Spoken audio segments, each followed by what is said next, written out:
Alright, this little video is going to show you some really cool places on the internet where you can actually find and access primary sources, and I'm going to show you one for secondary sources. So the first one I'm at is actually by the National Archives.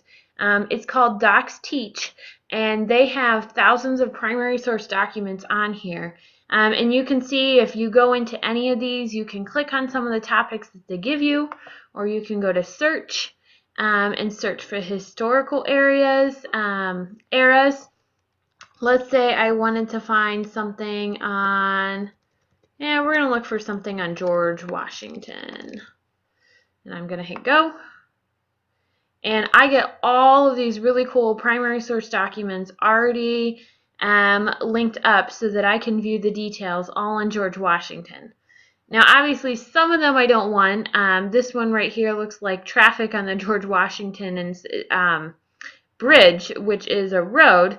But let's say I wanted a primary source on George Washington, the president. I could click this one up here, which is a letter from George Washington to Governor Henry Lee regarding sitting for portraits.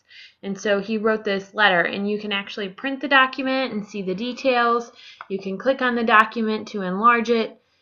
So this is a really cool site that's got some different ways that you can access primary sources on here. And you can see that this is actually President George Washington's actual handwriting. So that's pretty cool. The second place that I can access some primary source, but a lot of secondary source documents, is actually InfoHio. And when you go to the InfoHio website, you want to click on K-5. So that you're getting things that we can understand. And a lot of these different encyclopedias are going to offer you secondary source information. The Biography Reference Bank, biographies are always secondary sources. You may find a few primary source documents in here, but most of what you're going to find is going to be secondary sources.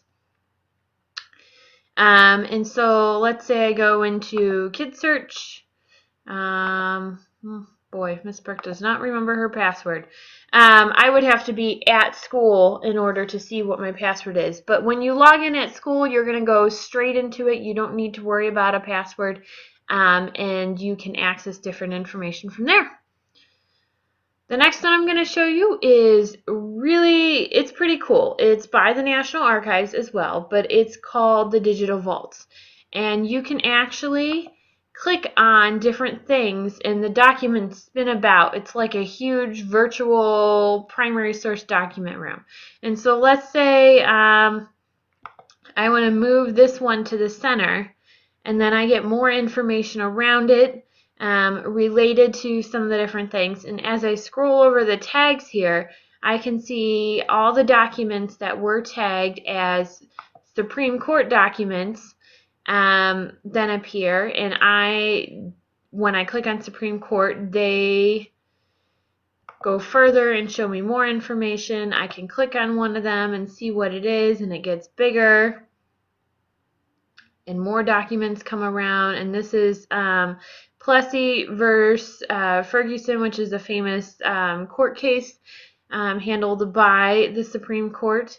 I could click on an image way out here, and this is going to come up, and it's going to show me more information. It's a West Virginia coal mining family, and as I go back over here, I can highlight some of the different things and how they are related to this document.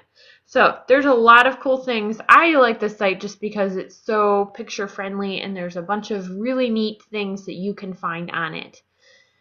The next one I'm going to show you is the Library of Congress. It's not as interactive as the National Archives digital vaults, but there's a lot of primary source documents on here that you can search through. They have all different kinds. They have films, maps, manuscripts, sound recordings, performing arts, historic papers, American memory. And for example, if you're in sound recordings, you can get into all these different places where you can listen. This would be something where you might locate the sound recording of Martin Luther King's I Have a Dream speech, or another famous speech or music from our history, or other important things to the world's history. So that gives you a lot of different things that you can explore in the National Archives. It takes a little bit to get used to, but there's a lot of good information there.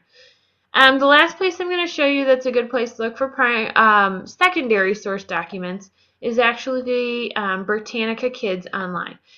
Anything you find in an encyclopedia is always going to be a secondary source, with the exception of sometimes they put pictures of primary sources in there. But overall, the entire article is going to be a secondary source because someone else is writing about that event or that person and they haven't experienced it. They don't really know that person other than what they've studied. So they're evaluating that person's life. They're talking about it.